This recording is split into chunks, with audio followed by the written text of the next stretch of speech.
Hey Reluctant Preppers, you could have been watching this video the moment it came out. By going to healingyourself.life and subscribing to our new sister channel, Healing Yourself. See you there! Healingyourself.life provides information for awareness, educational, and support purposes only and does not diagnose or prescribe treatment for any medical condition. Viewers are encouraged to do their own due diligence and consult with their own medical caregivers before making personal treatment decisions.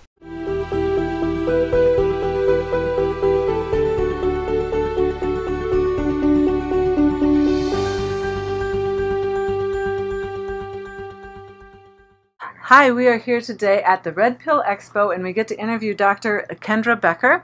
Thank you for being with us. And you, your specialty is genetics and epigenetics, and also you've written 2 books. One is The Delicious Way to Heal Your Gut, is that correct? Correct. And also All You Can Eat, which sounds wonderful to most of us. For sure.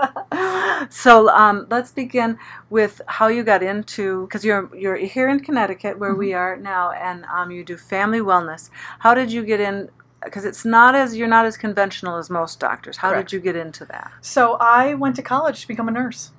And, I loved nursing. I really graduated from school and was going to be the next Florence Nightingale.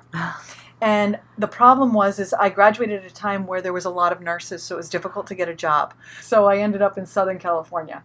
And what happened there is really at the time, California was so focused on wellness. We didn't even have beds that could hold people that were over 300 pounds. We didn't have scales. It was a completely different arena than what we have now. And it was hard to be sick in Southern California. Wow. Because the focus was on wellness. What else was interesting is it was right around the same time that the HMOs had started to roll out. And so what was happening to me, I was a cardiac ICU nurse, was I'd admit my patient, and we'd go over to the fax machine. It was fax machine days, and I'd get my admission paperwork. And the day that I had my aha moment was the day I picked up the admission paperwork on the patient and the discharge paperwork at the same time, and nobody had seen that patient. Wow. And so I knew that we were heading down a very, very slippery slope of protocol-based medicine, where we had taken out really the art and the gentleness and the things that I was taught in nursing school, like you hold your patient's hand and you tell them that it's going to be okay, and you talk about having things like chicken soup, and this was taught in nursing school. And we had gone basically to this very mechanic, kind of computer-based chart medicine, and I was like, that's it, I'm done. And so I left. Well, I was still in nursing school, but I had kind of left that kind of medical mindset. And I got involved in all kinds of different avenues in Southern California. I'd, met iridologists, I had met shamans, and I'd met all these beautiful holistic healers that really, truly trusted the earth, the earth's vibrations, and really the medicine that we could find in our own backyards.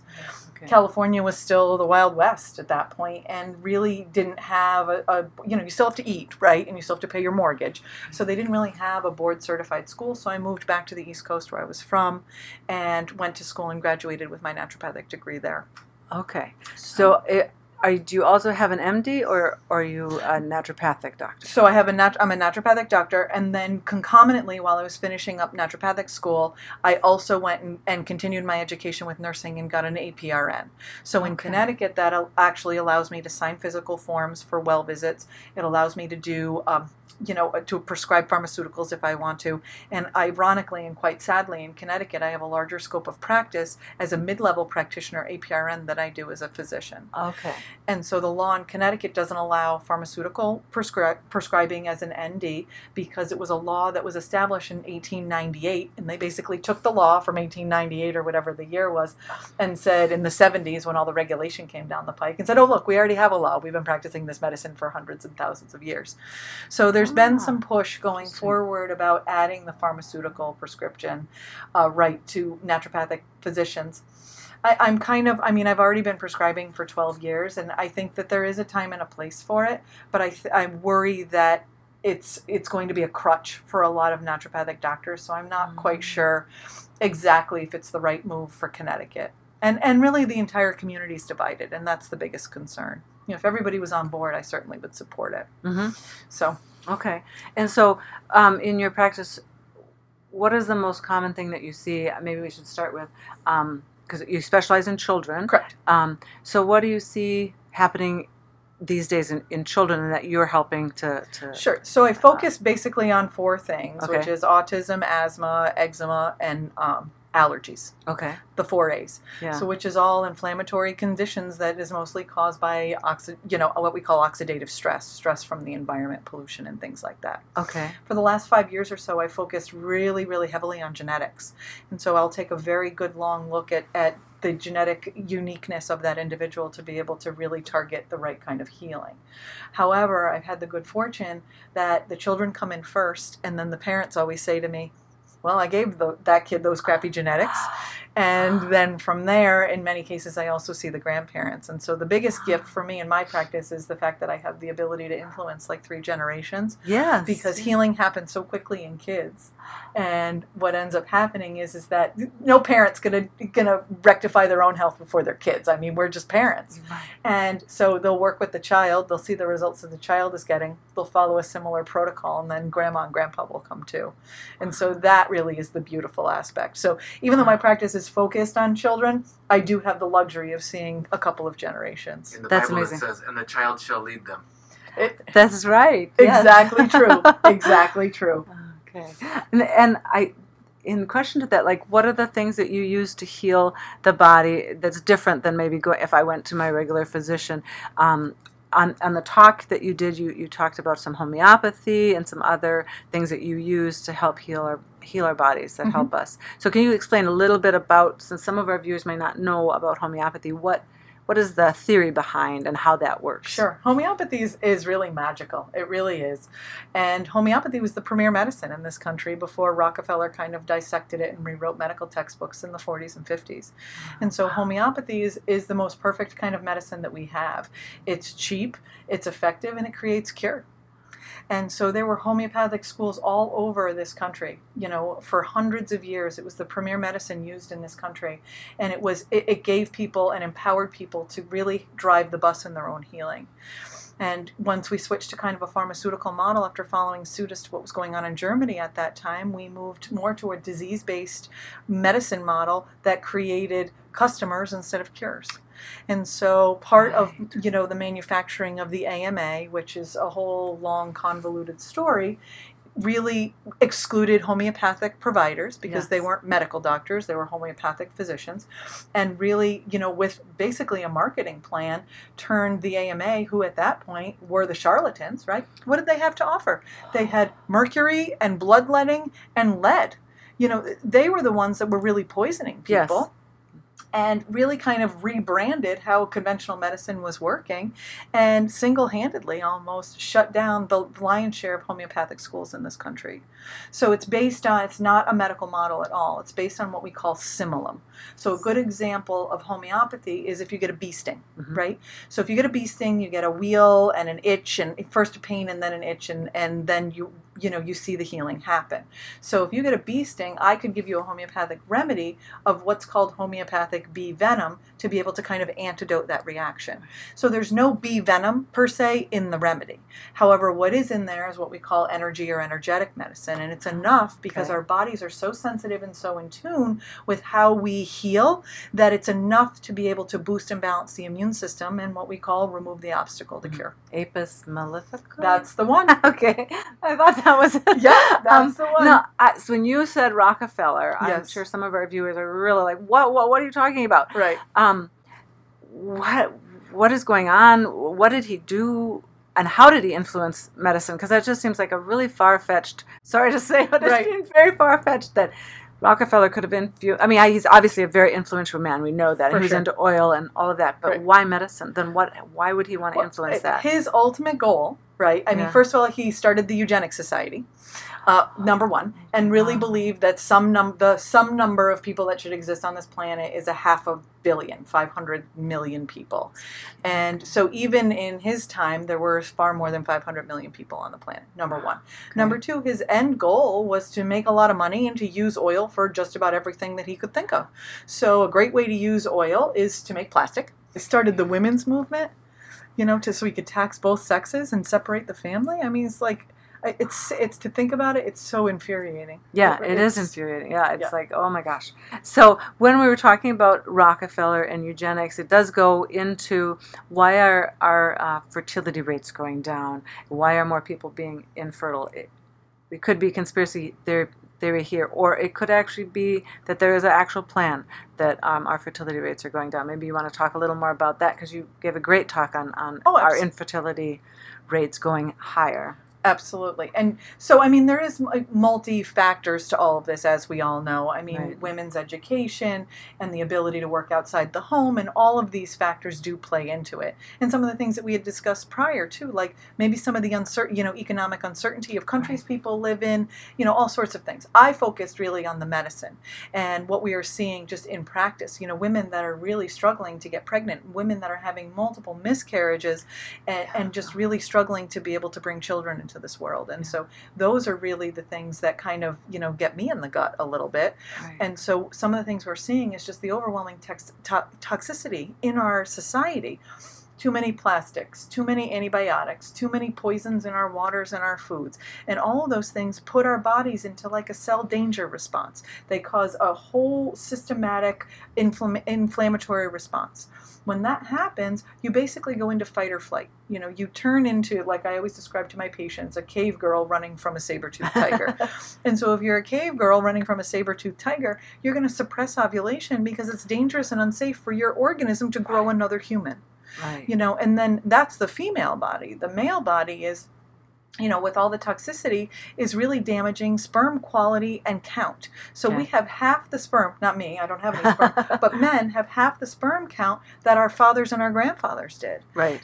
Half. Yes. And that is well documented, and it's a downward trend that they've been following for at least the last decade. Mm-hmm. So the exogenous stress, sperm is different than an egg. It's a real friable gamete, right? It's very, very susceptible to radiation. It's susceptible to a lot of oxidative stress. So if there's that kind of exposure in the world, those little sperm are going to be damaged. And whether it's damaged because they're not going to be able to swim where they're supposed to swim, or whether it's damaged and they're not going to even be able to get out of the gate, we're not really sure. It all depends on the toxic load. Right. And so, when you start there and you can't even achieve pregnancy or conception, well, then you head back to the doctor's office for more pharmaceutical intervention and a whole lot, a big slippery slope of potentially chronic disease. Right.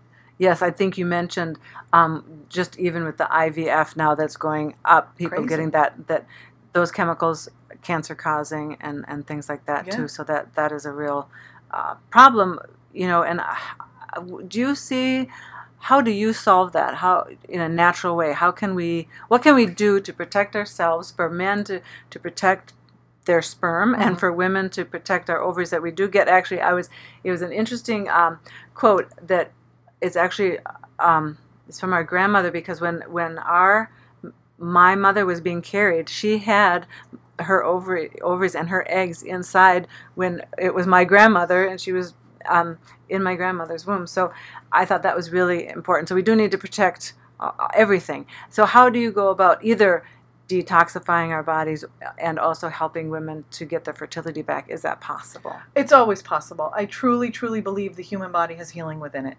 It's just our job as holistic providers to help what we call remove the obstacles to cure. And so I think that there's always hope, number one. Okay. Number two, I'm a huge advocate for prevention. So it's like when we know better, we do better. And so we start with our kids, because you're absolutely right. You carry your daughter, and then your daughter carries her daughter. So your health, the implication of your health has a bearing on your grandchildren, for sure. And that's been well studied by Pottinger's cats. And so if anybody doesn't know that study. No, I don't know that study. That's an interesting study. I think what they did is they took a generation of cats and they fed them all milk, like cream, for their entire life. They all had kittens. The kittens were fine. And then those kittens had kittens, and those kittens had tons and tons of birth defects. And so it's a really interesting study that shows the multi-generational influence. And so that's my biggest concern, is that particularly with pharmaceuticals, I mean, we've already influenced an entire generation. And right. So it's a matter of really getting to that place where we can just start the education and stop it now.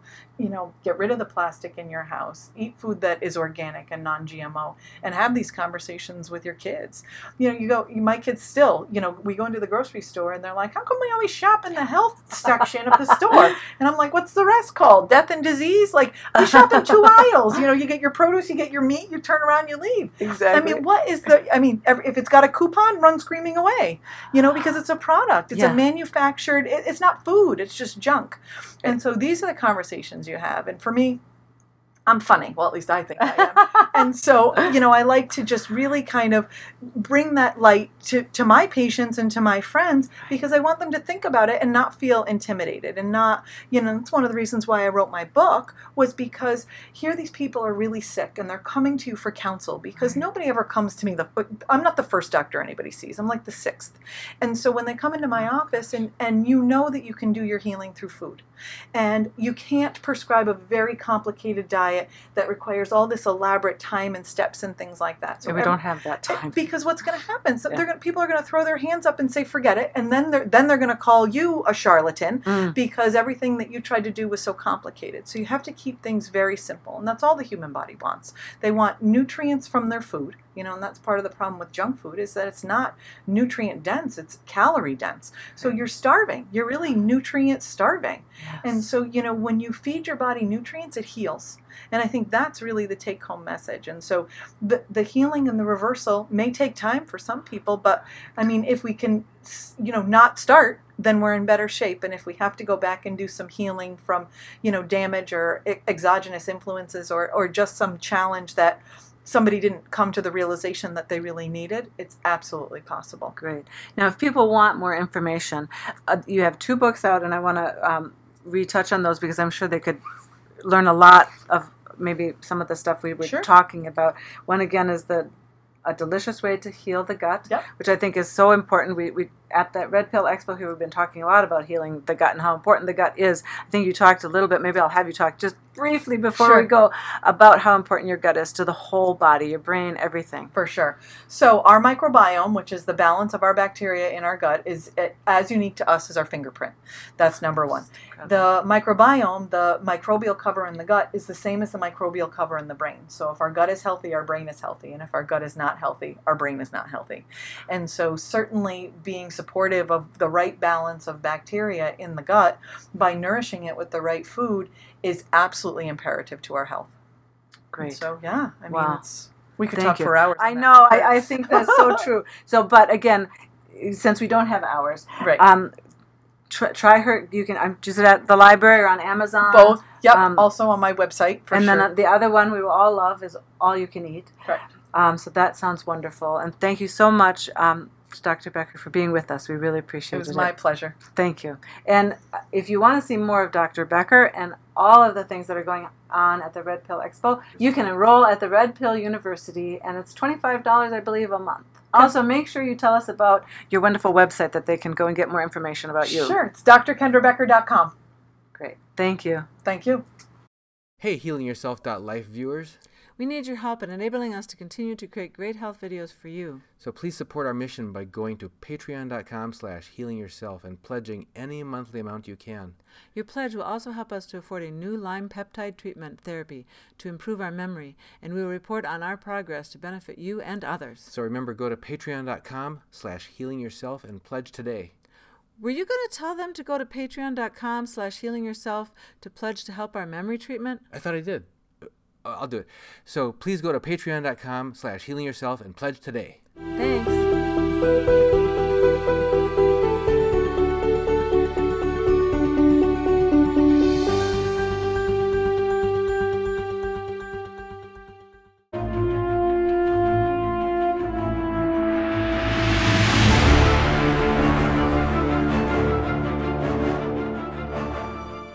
It seems so hard to order. Who can I trust, and how do I even start?